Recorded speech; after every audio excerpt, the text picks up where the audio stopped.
새해가 되면 사람들이 하는 가장 많은 일 가운데 하나가 뭘까요? 계획을 세우는 일입니다. 계획을 세웁니다. 한 해를 어떻게 살아갈 것인가 고민하며 계획을 세웁니다. 특별히 또 새해에는 학생들은 방학을 하는 시즌이니 방학이 되고 새해가 되면 한 해의 계획표를 세웁니다. 또는 방학 계획표를 세웁니다. 요즘은 잘 세우지 않지만 예전에는 그랬잖아요. 콤파스와 연필, 색연필 등을 준비해서 아주 경건한 마음으로 계획표를 작성합니다. 어른들도 마찬가지예요. 새로운 한 해가 되면 내 가정과 그리고 직장과 사업과 그리고 건강과 한 해의 미래를 위해서 계획을 세웁니다.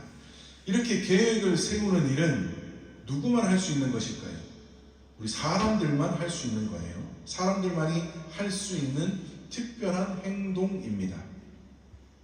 우리는 사람을 생각하는 존재라고 이야기합니다. 그런데 사람만 생각하는 존재인 줄 알았더니 아니더라고요. 일부 동물들도 생각을 하고 결정을 한답니다. 특히 사람하고 가장 닮은 동물이 뭐예요? 침팬지, 그러니까 원숭이, 그죠? 침팬지가 가장 가까이 있는 동물, 강아지 말고 사람하고 가장 닮은 동물이 누구예요? 침팬지, 그죠? 지능이 사람의 IQ로 보면 70에서 80 정도가 된답니다. 그러니까 아주 똑똑한 사람이에요. 똑똑한 사람이 아니라 똑똑한 침팬지예요. 자, 그래서 침팬지도 상황에 따라서 판단하고 도구도 사용하고 그리고 자기 나름대로의 결정도 내린답니다. 아주 똑똑해요. 그런데 그렇게 똑똑한 침팬지라도 새해가 된다고 콤파스 준비해서 계획표는 안 세워요. 만약에 침팬지가 도화지를 갖다 놓고 콤파스로 동그라미를 그려서 계획표를 세운다면 어떻게 될까요? 그 침팬지는 세계적인 스타가 될 거예요. 그죠? 절대로 동물은 아무리 똑똑한들 계획표를 세우지 않습니다. 오직 사람만이 계획을 세우고 그 계획대로 살아가려고 노력합니다. 그러므로 계획을 세우고 살아가는 그 삶은 아주 귀한 삶이고 지혜로운 삶입니다. 그런데 우리는 계획을 세울 때마다 무언가 하나 늘 빠뜨리는 것들이 있습니다. 계획을 세우고 계획대로 살았음에도 불구하고 그래서 한 해가 다 지나고 나면 계획이 잘 이루어졌음에도 불구하고 또는 계획이 잘 이루어지지 않았음에도 또는 계획이 계획대로 잘 살았음에도 불구하고 그러니까 잘 살았든 못 살았든 모두가 무언가 한 해가 다 지나고 나면 허전함을 느낄 때가 많이 있습니다. 연초가 되면 아주 큰 포부로 출발을 하지만 연말이 되면 무언가 어딘가 비어있는 듯한 허전함을 느낄 때가 많이 있습니다. 작심삼일, 연초가 되면 가장 많이 사람들의 입에 오르내리는 단어가 작심삼일이에요. 그런데 이 작심삼일보다 더 무서운 것이 계획을 잘 세우고 계획을 잘 이루었음에도 불구하고 찾아오는 허탈감입니다. 그렇다면 도대체 왜 계획을 잘 세웠음에도 불구하고 때로는 계획을 잘 세웠지만 그 계획대로 잘 살아가지 못했지만 또는 계획대로 잘 살았음에도 불구하고 그러한 허탈감을 느끼는 것일까요? 왜냐하면 말씀드린 것처럼 무언가를 빠뜨렸기 때문입니다. 무언가를 잊어버리고 계획을 세웠기 때문입니다. 그것을 오늘 우리가 읽은 본문에서는 말씀해주고 있습니다. 자, 먼저 16장 1절에 말씀에 어떻게 되어 있습니까? 마음의 경영은 사람에게 있어도 9절에는 어떻게 되어 있습니까? 사람이 마음으로 자기의 길을 계획할지라도 먼저 1절에서 말하는 마음의 경영이라고 할 때에 이 경영이라고 하는 말은 한 줄로 세우다, 정렬하다, 준비하다, 예비하다라는 뜻을 가지고 있습니다. 그러니까 물론 한 줄로 세우고 정렬하고 준비하고 예비하는 게 곧 뭐예요? 계획하는 겁니다. 계획이에요. 그러니까 다시 말하면 마음의 계획은 누구에게 있어요? 사람에게 있어도. 이것을 9절에서는 확장을 해서 사람이 마음으로 자기의 길을 계획할지라도. 자, 자주 말씀드리죠. 마음은, 성경에서 말하는 마음은 뭐예요? 지정의, 사람의 지정의 모든 것이 담겨있는 저소. 그러니까 성경이 마음이라고 말하는 것은 그냥 우리가 일반적으로 생각하는 마음이 아니라 성경에서 말하는 마음은 그 사람의 전체예요. 그러므로 여기서 마음의 경영은, 이 말은 네가 온 힘을 다해서 네 전체를 가지고 경영할지라도, 이 말이에요. 하는 경영은, 다시 말하면 네가 온갖 것을, 너의 지정의 모든 것을 동원하여 계획하는 그 계획, 이 말입니다. 그 계획이 누구에게 있어도, 사람에게 있어도, 너 자신에게 있어도 라는 말입니다. 그것을 다시 9절에서는 사람이 지정의 네 전체 온 힘을 다해서 네가 걸어갈 길을 계획한다 할지라도, 이 말씀입니다. 근데 꼭 이 뉘앙스는 사람에게 있어도, 계획할지라도, 이러니 마치 계획이나 마음의 경영하는 것이 뉘앙스로는 좋은 것처럼 느껴져요? 안 좋은 것처럼 느껴져요? 좋지 않은 것처럼 느껴지죠. 그죠? 계획할지라도, 이러니 그러면 계획이 안 좋은 것인가 라고 느껴질 수 있습니다. 그러나 절대 아니죠. 계획을 세우는 것은 나쁜 일이 아니에요. 좋은 일입니다. 우리의 개인, 우리의 가정, 우리의 직장, 우리의 사업, 학업, 우리의 인생 전반에 있어서 계획을 세우는 것은 반드시 필요한 것이고 너무나 지혜로운 것이고 너무나 좋은 것입니다. 그런데 그렇게 계획을 세운다 할지라도 뒤에 이어지는 말씀이 뭐예요? 1절에 말의 응답은 누구에게 있다고요? 여호와께로부터 나오느니라.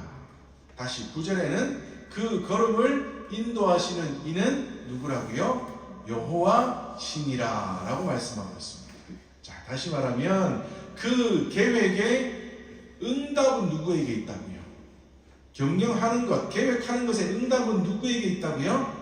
여호와께, 하나님께로부터 있다. 그리고 그 계획한 대로 걸어갈 때 그 걸음을 인도하시는 분은 누구라고요? 하나님이시다.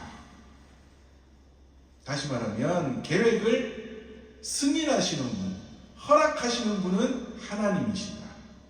사람은 계획하지만 그 계획을 이루시는 분은 누구시다? 하나님이시다. 그러므로 우리는 어떻게 해야 된다?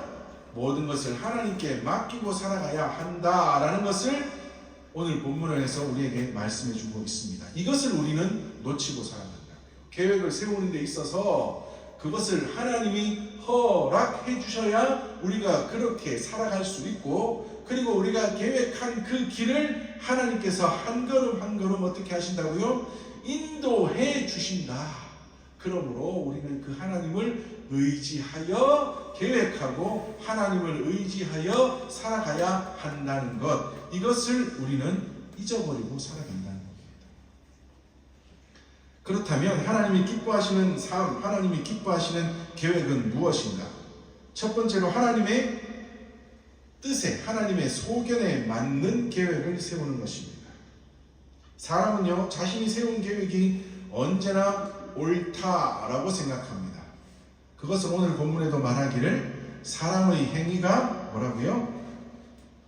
자기 보기, 2절에 사람의 행위가 자기 보기에는 깨끗하여도, 모두 깨끗하여도, 여기서 말하는 자기 보기에는 이라는 말은 자기 눈으로 볼 때에, 또는 자기 판단으로는, 또는 자기 기준으로는 이라는 말입니다.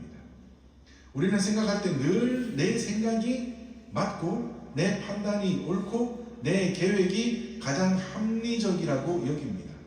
그러나 그것은 그저 나 한 사람의 소견일 뿐임에도 불구하고 우리는 늘 맞다고 생각하고 늘 옳다고 생각하고 합리적이라고 생각합니다.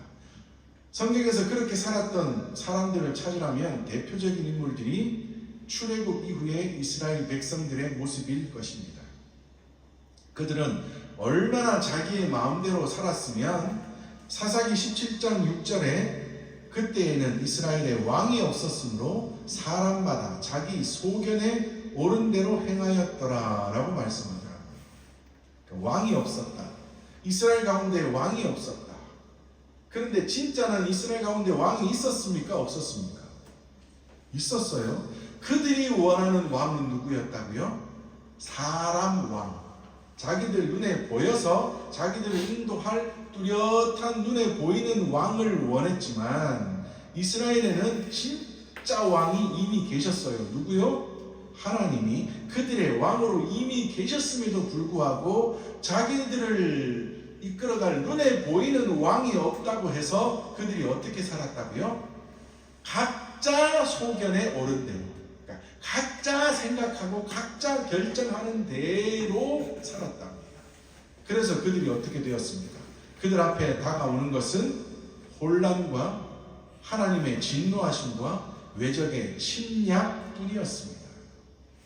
그들이 그렇게 살아갈 것이라고 하나님은 분명히 알고 계셨나 봐요.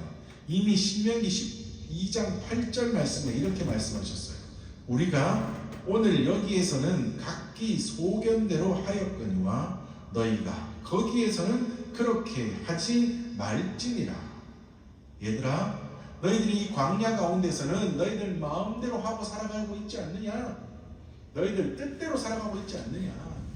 너희들이 밥 없다고 외치고 떡 없다고 외치고 물 없다고 외치며 그렇게 하나님을 반대하여 네 뜻대로 네 하고 싶은 대로 살아가고 있지 않느냐? 그러나 나 여호와가 진짜로 인도할 땅 가나안 땅에 이르게 되면 그때에는 너희들 그렇게 살지 말아라 라고 하나님께서 미리 경고하셨음에도 불구하고 그들은 여전히 가나안 땅에 이르러서도 자기의 소견대로 자기의 뜻대로 살아갔다는 겁니다. 그래서 그들은 하나님의 진노하심과 하나님께서 베풀어 주신 혼란과 그리고 외적의 침략 가운데서 어려움을 당할 수밖에 없었답니다. 우리 하나님은 2절 말씀에 보니 우리의 심령을 감찰하신답니다. 여기서 감찰하신다는 말은 저울질하다, 달아보다 라는 뜻입니다. 하나님은 겉으로 드러난 결과가 아니라 우리의 계획한 것과 동기 그리고 마음의 방향 그리고 우리의 숨겨진 모든 의도들을 보신답니다. 감찰하신답니다. 그러므로 우리의 소견대로 살아가는 것이 아니라 우리는 어떻게 살아가는 것이요? 하나님의 뜻에 우리의 모든 길을 인도하시는 분이 하나님이시라는 것을 믿고 의지하며 모든 것을 하나님께 의탁하여 살아가는 그 삶을 살아가야 우리의 한 해의 삶이 정말 하나님이 기뻐하시는 삶이 될 것이고 우리가 세운 계획이 정말 하나님이 기뻐하시는 계획이 될 수 있다는 겁니다. 그러므로 3절에 말씀하기를 너의 행사를 여호와께 맡기라 말씀합니다. 내가 하려는 모든 일들, 내가 세우는 모든 계획 그것을 하나님께 넘겨드리라. 하나님께 의탁하여 계획을 세우라. 그리고 그 계획 가운데 온전히 살아가도록 해라 하나님께서 말씀하고 있습니다. 우리가 한 해의 계획을 세우는데 가장 중요한 것, 첫 번째로 해야 될 것이 뭐라고요? 하나님의 소견에, 하나님의 뜻에 맞는 계획을 세우는 것입니다. 왜냐하면 우리의 모든 경영하는 것이, 우리의 모든 계획이 하나님의 손에 달려 있기 때문입니다. 그러므로 하나님의 뜻에 맞는, 내 소견되는 거 아닌 하나님의 뜻에, 하나님이 나를 통하여 이루시고자 하는 것이 무엇인지를 기억하며 그것을 찾기를 노력하며 그 깨달음을 하나님께서 우리에게 주시기를 기대하며 정말 하나님 주신 마음을 따라 계획하고 그 마음을 따라 살아가는 한 해가 될 때 우리의 한 해가 하나님이 기뻐하시는 한 해가 될 줄 믿습니다. 그렇게 행하지 못하면 우리는 교만한 자가 되고 만다고요. 누구 앞에서? 하나님 앞에서 교만한 자가 되고 만다는 것입니다. 우리는 생각해요. 우리가 하나님의 뜻에 맞는 하나님의 소견에 옳은 계획을 세우지 않고 우리의 뜻, 우리의 생각대로 계획을 세우면서 우리는 이렇게 생각합니다. 내가 이렇게 하면 하나님께 영광이 되겠지? 이 계획을 통해서 내가 이렇게 살아가면 분명히 하나님께 도움이 되겠지라고 생각합니다. 마치 하나님이 나 없으면 못 살아갈 것 같은 존재로 만들어버린다. 내가 하나님께 도움이 되겠지? 내가 이렇게 살아가는 게 하나님께 영광이 되겠지? 다시 말하면 내가 하나님 앞에 뭔가 하나 드리는 자, 그래서 하나님이 그 드리는 것으로 하나님께서 도움을 받아 살아가시는 것 같은 존재로 우리가 하나님을 그렇게 만들어 버린다. 그러면서 내가 세운 계획 앞에 하나님은 그냥 그저 나를 도우심으로 내가 세운 계획을 이루어서 하나님 앞에 영광을 드림으로 그 힘으로 하나님이 살아가는 존재가 되게 만들어 버리는 정말 교만한 존재로 우리는 살아가게 된다는 거예요. 내 소견대로 계획을 세우고 살아가면 그 모습으로 살아갈 수밖에 없다는 것입니다.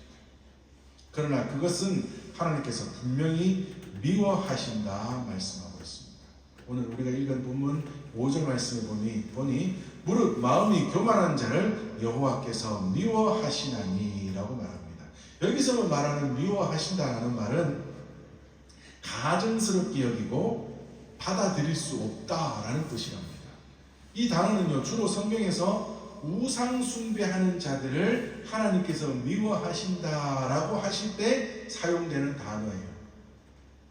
그런데 그 단어를 지금 자기의 뜻대로 계획을 세워 자기의 마음대로 살아가며 그렇게 살아가는 삶이 마치 하나님께 도움이 될 것이라고 생각하는 교만한 생각으로 살아가는 그 사람들을 설명할 때 왜 사용하실까요? 그렇게 살아가는 삶이 자기의 뜻대로 하나님을 배제한 채 자기의 뜻대로 계획을 세우고 자기의 마음대로 살아가면서 마치 하나님은 내가 꼭 필요한 존재라고 생각하여 내가 하나님께 뭔가 도움이 될 거라고 생각하는 그 삶으로 자기의 마음대로 살아가는 그 삶이 마치 뭐와 같다는 거예요? 우상 숭배와 똑같다는 겁니다. 그것과 같이 하나님께서 미워하신다라고 말씀합니다. 그러므로 우리는 정말 하나님 앞에서 교만한 자가 되어서는 안 됩니다. 내가 하는 그것이 하나님 앞에 뭔가를 쫙 광선을 쏴주셔서 하나님이 그 광선을 받으셔서 마치 빛나는 하나님처럼 되시는 것처럼 된다고 생각하는 교만, 그 잘못된 생각들을 우리는 다 내려놓아야 합니다. 하나님은 우리 없이도 충분히 모든 것들을 이루실 수 있는 하나님이시지만 정말 미천한 우리 존재를 통하여서 예배를 받으시고 정말 아무것도 아닌 우리들을 통하여서 영광을 받으시기를 원하는 것, 그 받으시는 것 자체가 그냥 좋으셔서 우리에게 예배를 허락하시고 우리에게 하나님의 말씀대로 살아가면서 영광을 하나님께 올려드리도록 허락하신 것뿐이지 우리의 드리는 그 무엇이 하나님께 힘이 되는 것은 결코 아니라는 것. 그러므로 우리는 정말 잘못된 생각, 교만한 생각으로 살아가서는 안 된다는 것.